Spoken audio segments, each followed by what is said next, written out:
Let's say without wasting time that Fallout wasn't supposed to exist at all, let alone affect the genre of role-playing. However, history was shaped differently, and we can now stare at it. After the fall of the role-playing genre in 1995, new forms of the genre began to emerge. At the time, Diablo was the center of attention as an iconic work of the genre of role-playing, and there seemed to be no chance that another game would emerge and draw attention to it. Tim Kaine, a member of Interplay, was working on Fallout for months without any help. In that short period of time, the game went almost twice to the point of being canceled. Even after the development and supply was completed, the company considered it a real risk, despite the low investment. Results? Contrary to popular belief, Fallout has become one of the most influential games in history and is now considered one of the main models for the role-playing genre over the years. It was also one of the first games to revive the role-playing market after 1995. Western RPGs released before 1995 share a common feature. They allow players to choose how they play. This was shaped by two things. One, you could follow the protagonist's mechanical development as a player, and secondly, you could control his moral development and behavior. So Fallout wasn't the first game to use these things, but it was one of the best to establish a model that other games simply follow to recreate a role-playing game that was even before Bethesda took over the rights to the series. Fallout was initially developed on a GURPS system.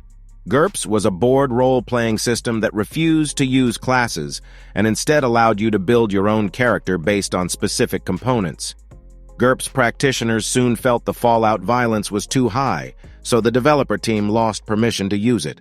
We said that Fallout went almost twice to the edge of a complete cancellation. This was one of those twice. However, the team didn't back down and decided to build a new yet different system that lacks classes that would focus on 7 features: strength, perception, endurance, charisma, intelligence, agility, and luck. This system is known as Special, and it's impossible to get a little familiar with the game industry and not know how all the Fallout versions are built around it. The single-character model was integrated into the game from the very beginning, a trend that rivals in those days of Fallout did in the second half of the 1990s. Because of the use of a single character who is adventurous by itself, the choices you made for character development were becoming more and more important. You couldn't develop a character that is perfect in every way. If you think about it now, it seems like something banal that you can probably guess why by rereading the headline of this video. The original Fallout allowed you to focus on only a few features and limited ability, and that meant ignoring other features. Not only could you make a talkative speed scientist, but Fallout soon became known for a work that allowed you to never enter combat mode by simply building characters. Of course, the choice and construction of such a peaceful character had consequences. You would lose many parts of the game without strengthening the unlock, speech, luck, or fighting section. In a word, every time a decision was meant to lose other options, the team of game developers had the same intention. They had 3 approaches for each major stage: combat, secrecy, or discourse. While not all sub-missions necessarily contained these 3 approaches, many were based on at least 2 of them. This approach makes Fallout more special than any other aspect of it. All of the same, Fallout games have been a little stronger at building and adding more items or systems each time to get to that level of RPG today. In Knights of the Old Republic, your character is not able to open a locked door or box, but because of that, we see a companion doing these things. Perhaps the original Deus Ex is one of the few games that are completely compatible with Fallout. Unlike the previous one, Fallout's moral system still shines and looks even better than day one. All Fallout missions have different options to choose between the good side and the evil side. Playing with a karma system tracks your progress so that NPCs react better or worse depending on your past behavior. For example, some acts of violence, such as killing a child, can automatically result in negative feedback until the end of the game. No matter what you do, under any circumstances, the evil ending will be shown to you.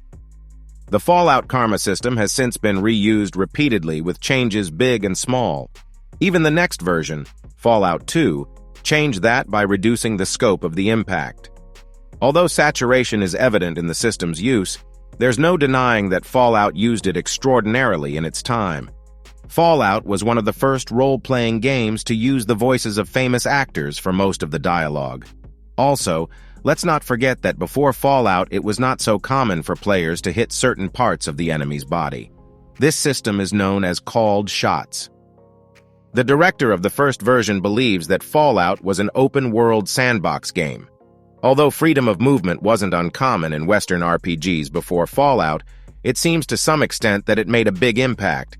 It could be argued that Fallout led subsequent games in the genre to largely distance themselves from the geographical worlds used in the randomly created Diablo and Daggerfall.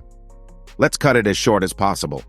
It's no exaggeration to say that most of the great Western RPGs that have been released over the past 2 decades are somehow influenced by Fallout. Beyond that, any modern game equipped with an ethics or reputation system has to do with Fallout. Fallout has more accurately contributed to the growth and effectiveness of skills and perks in role-playing works.